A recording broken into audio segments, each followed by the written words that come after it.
The third most popular beer in Germany. Okay. Sorry, that's a beer fest reference.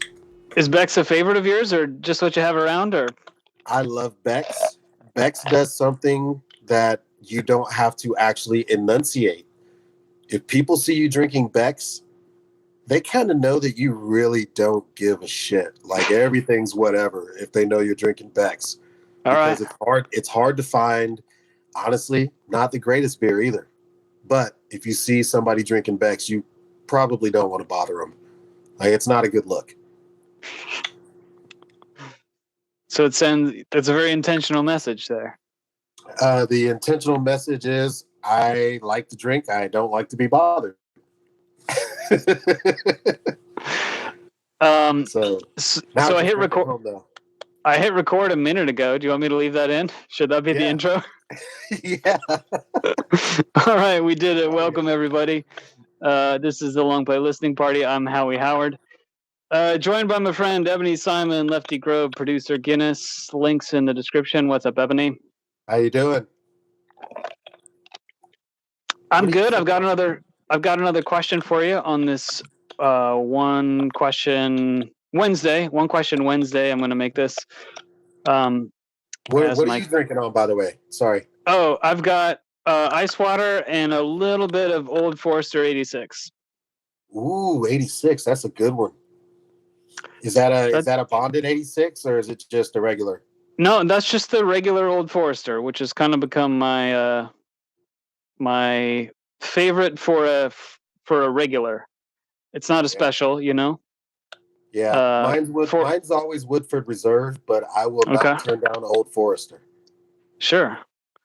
Well, one of these days we'll get you up here and we can have an Old Forester. I would enjoy that tremendously.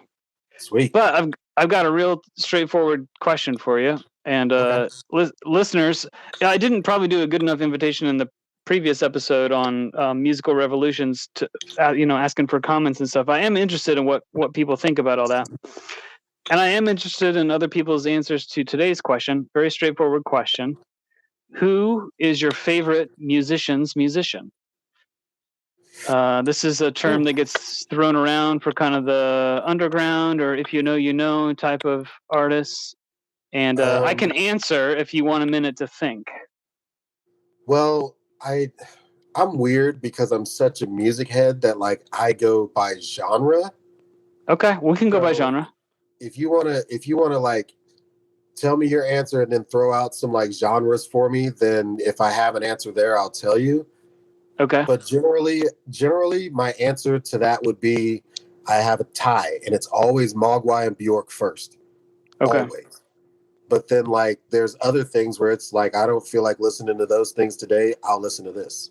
So it always kind of goes up and down and back and forth with me. All right. Well, we definitely know your team Bjork forever. Yes. My first pick, I have two picks. Okay. My first pick, so a common pick or a common answer to this question, and an answer that I absolutely love, is Elvis Costello, right? Ooh. A songwriter's songwriter. Yeah. I love Elvis Costello. Kind of all throughout his career, every different phase. But my pick is sort of the man behind Elvis Costello, Nick Lowe. Hey. I love Nick Lowe. I love Nick Lowe back in the day. I love Nick Lowe today. If you get a chance to see Nick Lowe, he puts on an incredible show. He's up there. I think he's in his early 80s, maybe late 70s at this point. Forgive me, Nick, if it's the number's less than that.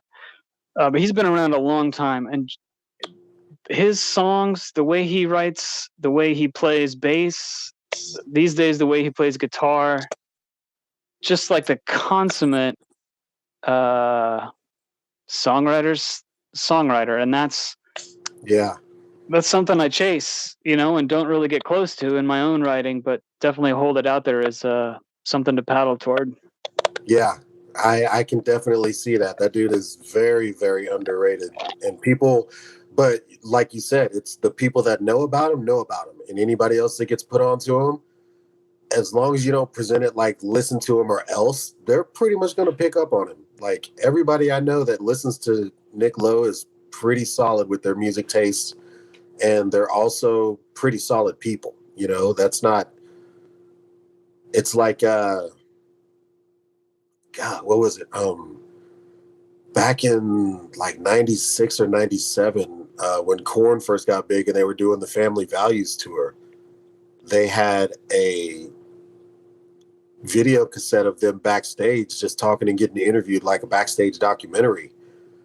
And they kept playing music in the background at this one part, and I kept on trying to figure out who the hell it was.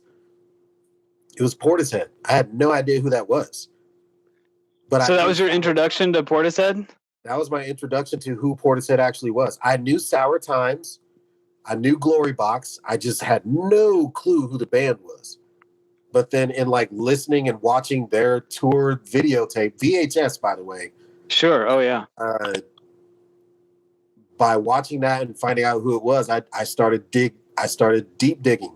And that's kind of one of the first bands I deep dug on was Portishead, because I was just like, who did this? And then I found out that they were British and they were from Bristol, which is like kind of the techno music capital of England at the time. And like, I mean, damn, I couldn't tell you how many bands came out of Bristol at that time, but a lot. And then Portishead was hands down the best one, but I had no idea who they were until I watched that. So they're definitely an answer. We're like, it's a musician's band. For sure. That's a great discovery story story too. Super weird how, I mean, just like found them that way. I'm going to tell you a story about how I found my favorite Swedish black metal band. All right, this will be good. So in 2009, myself and like 5 or 6 other people, they used to go down to Mississippi to sell fireworks during like the summer, like 4th of July and during New Year's, because you can pop fireworks in Mississippi all year round. But the busy season is Christmas and New Year's because it's wet. So there's less of a chance of a brush fire starting. Safety. Yeah. So that's like the big thing. That's like the big season for that. So in 2009, we got like the most snow we gotten in Kansas in like 15 or 20 winters.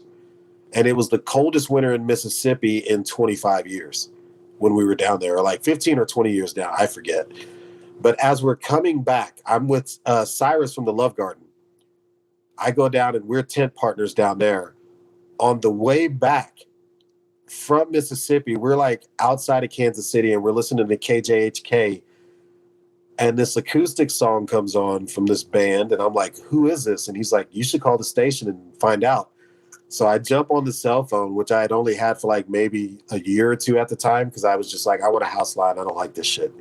But I get on the phone and I call them and I'm like, who is this playing right now? And they're like, this is a Swedish or Norwegian band called Borknagar.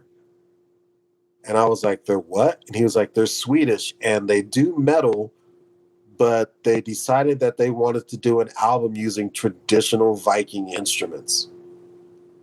And that's how I found out who that band was. So that's my black metal sleeper band. And like their metal albums are so solid, but that acoustic album is ridiculous. That's what I was going to ask is if you were a fan of the whole, like their whole discography or just that one kind of unique album. They have good music, but that album is so unique and so out of line for the music that they do that it's my favorite. Yeah. And it's called Origin. That's the name of the album. And it's all just acoustic. Like there's a pan flute, there's lyres, there's like early iterations of like drums and bass guitars, and like the first version of an actual like 8-string guitar that they had in Viking culture. All of that stuff is represented on this album, and it's super dope. And it's just a good listen. It's not necessarily going to be your favorite thing, but other musicians would probably listen to that album and be like, damn, this is good. Yeah. So I will find all this stuff and link to it. I think Okay, I'm going to request an artist from like the 60s or 70s to give you kind of something to go on next. And while you think about that, I'm going to tell you about. I was optimistic that you'd be familiar with Nick Lowe, so that's good. Yeah. Here's my fastball. I don't know. I'm 50-50 if I get it by you or not, but I'm going to try. My real like deep answer for favorite musician is a mid 70s sort of krautrock project called Helden. Do you know Helden? No, I don't actually. All right, then I have something good for you. This is a French kind of cosmiche krautrock band from the mid 70s. Basically, one guy, Richard Pinhas, is the Anglican pronunciation. I don't know how to do a French pronunciation of this guy's name. Okay. But if you like Can, if you like Noi, Helden is right in that zone. And honestly, I listen to it more than those more famous bands. Okay. It's all on Bandcamp, which is great. And yeah, Helden. I love Helden. And anyone who has interest in kind of that krautrock or cosmiche music, Dude. I'm on a mission to turn them on to Helden. Nice. Then and one last thing. I discovered Helden via a book. Googling quick. It takes me more than a second. I'll do a little edits. Yeah, wonderful book. Strange Stars, David Bowie, Pop Music, and the Decade Sci-Fi Exploded by Jason Heller. Okay. Incredible book about the intersection of science fiction and music across all genres, from rock to funk to everything in between. And just, it took me so long to read this book because there's 2 or 3 artist recommendations on like every page. So I'm on YouTube reading a paragraph at a time because I got to check out, all this stuff that's recommended in the book. So I'll link to that too. But that is how I found Helden. My favorite find from that book. Nice. Dexter Wansel was another find from that book. So these are all like British singer-songwriters and like European singer-songwriters in this book? No, it's American. He talks about Funkadelic, and it's worldwide. Nice. I have to check that book out. I got to find that. I need more books anyway.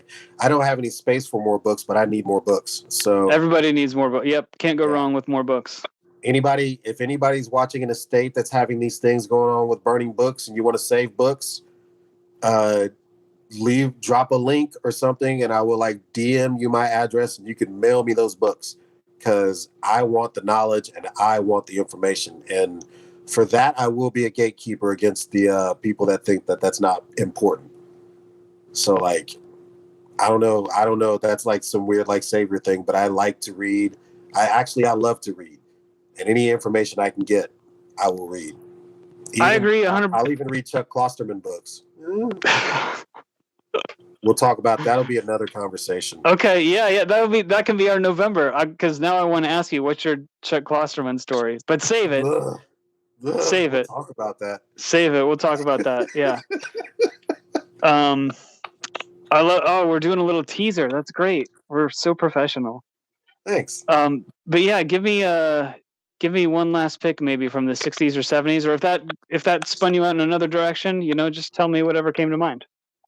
Well, from the 60s and 70s, it's going to sound really weird, but I'm going to say my dad. All right. His name is Charles Simon, but his nickname is Ebony, which is how I got my actual name. And in the 60s and 70s, he was really doing a lot of things like he does percussion. He's done percussion for almost every band you could think of that did live percussion. You know, he did stuff with Rare Earth, Black Oak, Arkansas, Richie Havens. He was with Rare Earth when they were signed to the same label as ZZ Top and the Rolling Stones. Uh, he's got one of the greatest rock star stories I've ever heard in my life, ever. And it involves Sly Stone. Let me see. He's in the Las Vegas Rock and Roll Hall of Fame for two separate nice. bands. One of them is Skuro. They had a minor hit. They were also another band on that same label too. They had a minor hit in the 70s that sent them on tour for a while. And then he did his own jazz fusion band called the Ebony Express. And he also did another one later on in the late 70s, early 80s called The Street Affair. And the Ebony Express was all original stuff and Street Affair was like covers. So a lot of things that you've heard, he did covers of and he just did things with. And he kind of lived the life until, you know, the family came around, and then it was like, I got to take care of my family and I can't raise my kids as a touring musician because I'm gone from home too much. So moves back to the area, meets my mom, and hello. So that's kind of how life started for me. So was he based in Wichita this whole time, or he was somewhere else? He was born in slightly north of the bayou, Shreveport, Lake Charles area of Louisiana.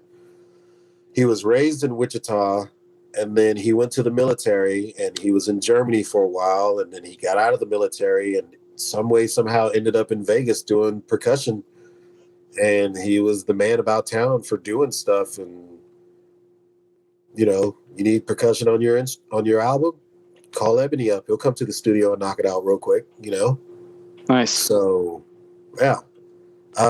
When I get the chance, I will email you a couple of his tracks because I do have some. Awesome. So, yeah, and do you think I'll search, but will I be able to find anything online from, I mean, the big stuff, obviously.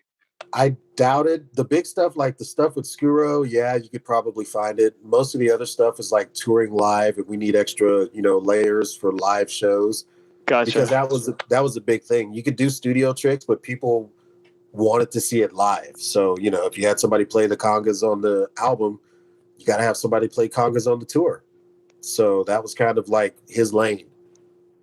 But his music is my favorite. Like it's some of the few things that there's no skips when I have it on when I'm listening to my iPods, because I still have my iPods.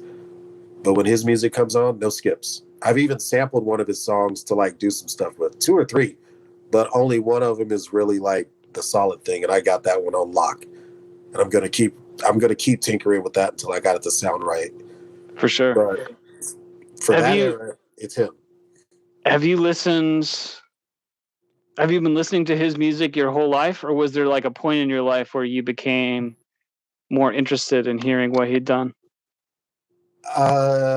It's yes to both, because I was listening to it my entire life, you know, just growing up with him in the house. Like, he's got a set of congas that are older than me, and they still play.